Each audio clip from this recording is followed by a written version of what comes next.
Hello my dear students, ಹೇಗಿದ್ರೆ ಎಲ್ಲರೂ? ನಾನು ಚೆನ್ನಾಗಿದ್ದೀನಿ, ನೀವು ಕೂಡ ಚೆನ್ನಾಗಿದ್ದೀರಿ ಅಂತ ಅನ್ಕೊಂಡಿದ್ದೀನಿ. Welcome back to PW NEET Karnataka YouTube channel. So ಇವತ್ತಿನ ಕ್ಲಾಸಲ್ಲಿ ಏನು ನೋಡ್ತಾ ಇದ್ದೀವಿ ಅಂದರೆ how to score 700+ in re NEET exam. So ನಮ್ಮ ರೀ ನೀಟ್ ಎಕ್ಸಾಮಲ್ಲಿ 700+ ಸ್ಕೋರ್ನ ಮಾಡಬೇಕಪ್ಪ ಅಂತಂದರೆ ನಮ್ಮ ಸ್ಟ್ರಾಟಜಿ ಏನಾಗಿರ್ಬೇಕಂತ ಅನ್ನೋದನ್ನ ನಾನು ಡಿಸ್ಕಸ್ ಮಾಡ್ತಾ ಇದ್ದೀನಿ. ಎಸ್, ನೀವು ಥಂಬ್ನೇಲ್ ನೋಡ್ತಾ ಇದ್ದೀರಿ. ಸೊ ನಮ್ಮ ಇಂಟೆನ್ಷನ್ ಏನೈತಿ ಇವತ್ತಿನ ಕ್ಲಾಸಿಂದು? Yes, what is our motto? How to score 700+ in re NEET exam.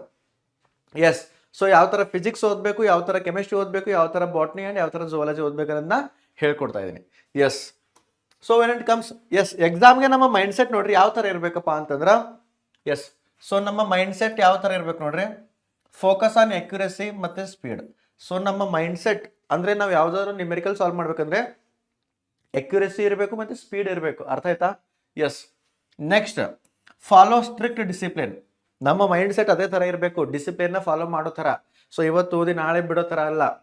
ಅದಕ್ಕೆ ಏನು ಹೇಳಿದ್ದೀನಿ, ಟಾರ್ಗೆಟ್ ಮೈಂಡ್ ಸೆಟ್. ಈ ಥರ ಮೈಂಡ್ ಸೆಟ್ನ ನೀವು ಟಾರ್ಗೆಟ್ ಮಾಡ್ಕೋಬೇಕು. ಯಾವ ಥರಪ್ಪ ಅಂತಂದ್ರೆ ನಮ್ಮ ಮೈಂಡಿಗೆ ಟ್ರೈನ್ ಆಗಿರಬೇಕು, ಅಕ್ಯುರಸಿ ಮತ್ತು ಸ್ಪೀಡ್ ಮಾಡಬೇಕದು. ಆಮೇಲೆ ಸ್ಟ್ರಿಕ್ಟ್ ಡಿಸಿಪ್ಲಿನ್ನ ಫಾಲೋ ಮಾಡಬೇಕು. ಆಮೇಲೆ ಅವಾಯ್ಡ್ ಬರ್ನೌಟ್ನ ಅವಾಯ್ಡ್ ಮಾಡ್ಬೇಕು. ಅಂದ್ರೆ ಲೈಕ್ ಇದು ಹಾಕ್ಬಿಡ್ತಿರಲ್ಲ ನೀವು ಒಂದಿಷ್ಟು ಓದಿದ ಮೇಲೆ ಎಲ್ಲ, ಎಸ್ ಸರ್ ಭಾಳ ಓದ್ದೆ ಅಂತಂದು, ಅದಕ್ಕೆ ಬರ್ನೌಟ್ ಅಂತ. Next, daily revision is compulsory. ನಿಮ್ಮ ಮೈಂಡಲ್ಲಿ ಫಿಕ್ಸ್ ಮಾಡ್ಕೊಂಡು ಬಿಡ್ರಿ, ಡೈಲಿ ಓದಲೇಬೇಕು ನಾನು ಅಂತಂದು. ಎಸ್, ಈ ಥರ ನಿಮ್ಮ ಮೈಂಡ್ ಸೆಟ್ನ ಟಾರ್ಗೆಟ್ ಮಾಡ್ಕೋರಿ. Okay, will move to next. So daily study plan ಯಾವ ಥರ ಇರಬೇಕಪ್ಪ ನಮ್ಮ ರೀ ನೀಟ್ ಎಕ್ಸಾಮ್ಗೆ ಅಂತಂದರೆ, ಎಸ್, ಸೊ ಬಯಾಲಜಿಗೆ 4 to 5 hours ನೀವು ಡೆಡಿಕೇಟೆಡ್ ಆಗಿ ಕೊಡಲೇಬೇಕು. ಯಾಕಪ್ಪ ಅಂತಂದರೆ ಇಲ್ಲಿ ಜಾಸ್ತಿ ಕ್ವಶನ್ಸ್ ಇರುತ್ತೆ, ಹೌದಿಲ್ಲ? So this carries 360 marks out of 720. ಇದು 360 ಮಾರ್ಕ್ಸ್ ಇರುತ್ತಾ. ಸೊ ಇವು ಎರಡು ಏನಿರುತ್ತಪ್ಪ ಅಂತಂದ್ರೆ 180 + 180. ಎಸ್, ಇದು ಕೂಡ 360. So this thing you know already. So ಬಯಾಲಜಿಗೆ ಸ್ವಲ್ಪ ಜಾಸ್ತಿ ಟೈಮ್ ಕೊಡಬೇಕು, 4 to 5 hours. ಆಮೇಲೆ ಕೆಮಿಸ್ಟ್ರಿ ಫಿಸಿಕ್ಸ್ಗೆ 3 to 4 hours is enough. Clear ಆಯಿತು? Next, so MCQ practice important ನೋಡ್ರಿ. ಡೈಲಿ 100+, 200 ಆದರೆ ಐ ಥಿಂಕ್ 200 ಕಷ್ಟ, 100 ಅಥವಾ 115 ಕ್ವಶನ್ಸ್ ಅಂದರೆ ಎವ್ರಿ ಚಾಪ್ಟರಿಂದ 10 ಕ್ವಶನ್ನ ಸಾಲ್ವ್ ಮಾಡೋಕ್ಕೆ ಟ್ರೈ ಮಾಡಿರಿ. ಕ್ಲಿಯರ್ ಆಯಿತು? Yes, so this number of MCQ question is depend on you. ಅರ್ಥ ಆಯ್ತಾ? ಸೊ ನೀವು ಇಲ್ಲಿ ಎಷ್ಟು ಟೈಮ್ ಸ್ಪೆಂಡ್ ಮಾಡಿದ್ರಿ, ಟೈಮ್ ಉಳ್ಕೋತಂದ್ರೆ ಇದನ್ನು ಮಾಡಬೇಕು. ಸೊ ಇಲ್ಲೇ 24 hours ಕವರ್ ಮಾಡಿದ್ರೆ ಅಂದರೆ ಇದನ್ನು ಮಿಸ್ ಮಾಡಬೇಡ್ರಿ, ಇದು ಕೂಡ ಇಂಪಾರ್ಟೆಂಟ್ ಐತಿ. ಅರ್ಥ ಆಯ್ತಾ? ಎಸ್, ಸೊ ಬಯಾಲಜಿನ ಯಾವ ಥರ ಓದಬೇಕು ನೋಡ್ರಿ. ನಮ್ಮ ಬಯಾಲಜಿ ಸ್ಟ್ರಾಟಜಿ ಯಾವ ಥರ ಇರಬೇಕಪ್ಪ ಅಂತಂದ್ರೆ, ಎಸ್, ಬಯಾಲಜಿ ನೀವು ಮಾಸ್ಟ್ರಿ ಮಾಡ್ಕೋಬೇಕಪ್ಪ ಅಂತಂದರೆ ಲೈನ್ ಬೈ ಲೈನ್ ಓದಬೇಕು. ನೀವು ಲೈನ್ ಬೈ ಲೈನ್ ಓದ್ದಾಗಲೇ ನೀಟಲ್ಲಿ ಸೊ ಬಯಾಲಜಿ ಕ್ವಶನ್ನ ಈಸಿಯಾಗಿ ಸಾಲ್ವ್ ಮಾಡೋಕ್ಕಾಗ್ತೈತಿ. ಎಸ್, ನೆಕ್ಸ್ಟ್ ಪಾಯಿಂಟ್ ಏನಪ್ಪ ಅಂತಂದರೆ learn diagrams and tables. Yes, biology ಅಂದ ತಕ್ಷಣನೇ ಇರ್ತೈತಿ 40% ಡಯಾಗ್ರಾಮ್ಸ್ ಇರ್ತಾವೆ. ಡಯಾಗ್ರಾಮ್ಸು ಮತ್ತು ಅದರ ಲೇಬಲಿಂಗ್ಸ್ನೆಲ್ಲ ನೀವು ಏನು ಮಾಡಬೇಕಪ್ಪ, ನೋಡ್ಕೋಬೇಕು, ಸ್ಟಡಿ ಮಾಡಬೇಕು, ಬೈ ಹ್ಯಾಟ್ ಮಾಡಬೇಕು. ಎಸ್, ಸೊ ಬಯಾಲಜಿ ಒಳಗೆ ಜಾಸ್ತಿ ಕ್ವಶನ್ಸ್ಪ್ಪ ಅಂದ್ರೆ ಅಸರ್ಷನ್ ಮತ್ತು ರೀಸನ್ ಕ್ವಶನ್ಸ್ ಸ್ವಲ್ಪ ಜಾಸ್ತಿ ಫೋಕಸ್ ಮಾಡಿರಿ. Next, revise NCERT examples daily. So NCERT ಕೊಟ್ಟರೆ ಎಕ್ಸಾಂಪಲ್ನ ನೀವು ರಿವೈಸ್ ಮಾಡಬೇಕು, ಯಾಕಂದ್ರೆ ಬಯಾಲಜಿ ಒಳಗೆ ಅವು ಭಾಳ ಇಂಪಾರ್ಟೆಂಟ್ ಇರ್ತಾವೆ. Yes yes, next curious subject chemistry ಯಾವ ಥರ ಓದಬೇಕಪ್ಪ ಅಂತಂದರೆ, ಎಸ್, ಫಿಸಿಕಲ್ ಕೆಮಿಸ್ಟ್ರಿ ಓದಬೇಕಾದ್ರೆ ಫಾರ್ಮುಲಾ ಮತ್ತು ನ್ಯೂಮೆರಿಕಲ್ ಮೇಲೆ ಜಾಸ್ತಿ ಫೋಕಸ್ ಮಾಡಬೇಕು. ಆರ್ಗ್ಯಾನಿಕ್ ಓದಬೇಕಾದ್ರೆ ನೇಮ್ ರಿಯಾಕ್ಷನ್ ಮತ್ತು ಮೆಕ್ಯಾನಿಸಮ್ ಮೇಲೆ ಫೋಕಸ್ ಮಾಡಬೇಕು. ಎಸ್, ಇನ್ಆರ್ಗ್ಯಾನಿಕ್ ಓದಬೇಕಾದ್ರೆ NCERTನ ಮೆಮರೈಸ್ ಮಾಡ್ಕೋಬೇಕು. ಎಸ್, ಸೊ NCERT ಒಳಗೆ ಎಕ್ಸೆಪ್ಷನ್ ಇರ್ತೈತಿ, ಸೀಕ್ವೆನ್ಸ್ ಇರ್ತಾವ, ಅದೆಲ್ಲ ನಿಮ್ಮ ಮೈಂಡ್ ಒಳಗೆ ಏನಿರಬೇಕು, ಫಿಕ್ಸ್ ಆಗಿರಬೇಕು. ಕ್ಲಿಯರ್ ಇತ್ತು? ಈ ಥರ ಕೆಮಿಸ್ಟ್ರಿ ಓದಬೇಕು. ಮತ್ತು ಕೆಮಿಸ್ಟ್ರಿ ಒಳಗೆ PYQ ಪ್ರಾಕ್ಟೀಸ್ ಅದಲ್ಲ, it's very very important. Regularly daily ಒಂದೊಂದು PYQ ಅಂದರೂ ಸಾಲ್ವ್ ಮಾಡಲೇಬೇಕು. ಆ ಥರ 45 ಕ್ವಶನ್ಸ್ ಅಂದರೆ ಡೆಡಿಕೇಟೆಡ್ ಆಗಿ 1 hour ಅಥವಾ 1.5 hour ಏನು ಮಾಡಬೇಕಪ್ಪ ಅಂತಂದ್ರೆ ನೀವು ಕಂಪ್ಲೀಟ್ PYQಗೆ ಇಡಬೇಕು. ಕ್ಲಿಯರ್ ಆಯಿತು? ಎಸ್, ನೆಕ್ಸ್ಟ್ ಯಾವುದಪ್ಪ ಅಂತಂದರೆ ಫಿಸಿಕ್ಸ್ನ ಯಾವ ಥರ ಓದಬೇಕು ನೋಡ್ರಿ. Focus on formulas and concept and solve PYQ. Yes, NEET PYQನ ಎಸ್ ನಾ ಎಲ್ಲ ಸಬ್ಜೆಕ್ಟು ಹೇಳ್ತಾ ಇದ್ದೀನಿ. ಎಲ್ಲ ಸಬ್ಜೆಕ್ಟಿಗೂ ಡೈಲಿ ಒಂದು 15ರಿಂದ 20 ಕ್ವಶನ್ಸ್ನ ಏನು ಮಾಡಿರಪ್ಪ ಅಂದರೆ PYQ. ಫಿಸಿಕ್ಸ್ ಆಗಿರ್ಬೋದು, chemistry, botany, zoology. Yes, clear ಆಯಿತು? ಸೊ ನಿಮ್ಮ ಫಿಸಿಕ್ಸ್ 90% ನಿಂತ್ಕೊಂಡಿರೋದೇ ನ್ಯೂಮೆರಿಕಲ್ಸ್ ಮೇಲೆ. ಸೊ ನ್ಯೂಮೆರಿಕಲ್ಸ್ ಪ್ರಾಕ್ಟೀಸ್ ಇಂಪಾರ್ಟೆಂಟ್ ಆಗ್ತೈತಿ. ಆಮೇಲೆ maintain short notes.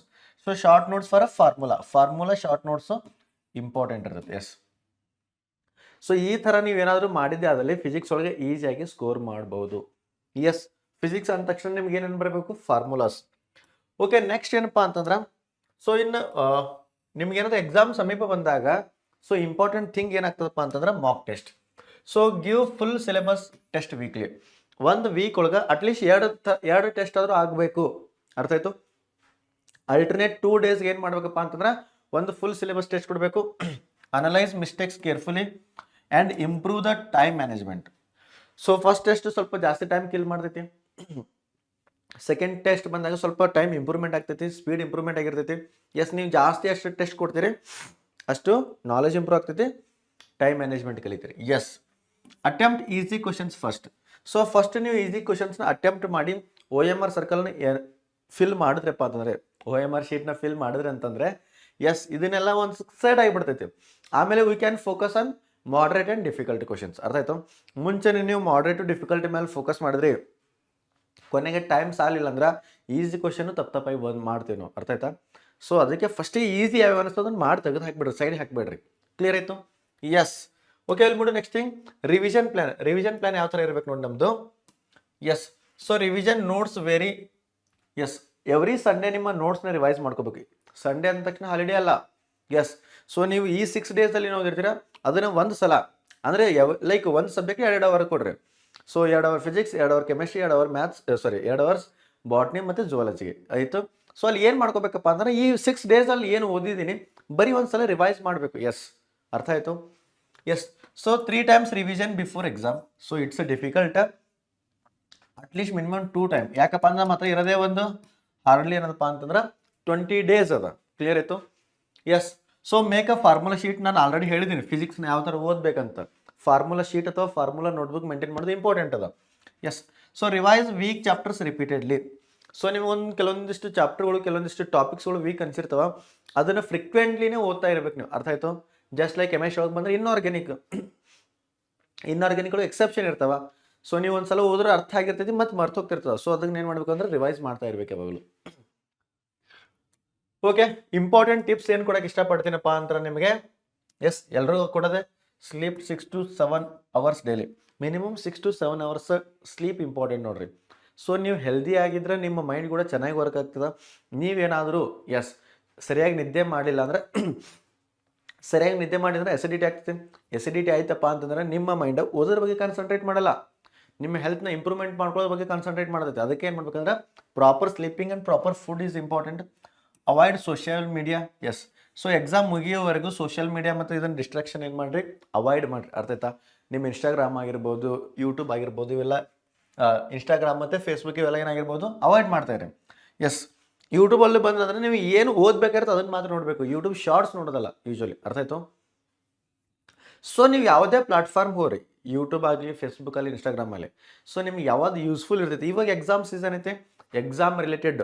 S, so ಇನ್ಸ್ಟಾಗ್ರಾಮ್ನ ಅವಾಯ್ಡ್ ಮಾಡಿದ್ರೆ ಹಂಗಂತಲ್ಲ. ಯಾಕಪ್ಪ ಅಂದ್ರೆ ಕೆಲವೊಂದಿಷ್ಟು ನೋಟಿಫಿಕೇಶನ್ ಇನ್ಸ್ಟಾಗ್ರಾಮ್ ಒಳಗೆ ಬೇಗನೆ, ಯಾಕಂದ್ರೆ ಇವಾಗ ಟ್ರೆಂಡ್ ಇರೋದೇ ಇನ್ಸ್ಟಾಗ್ರಾಮ.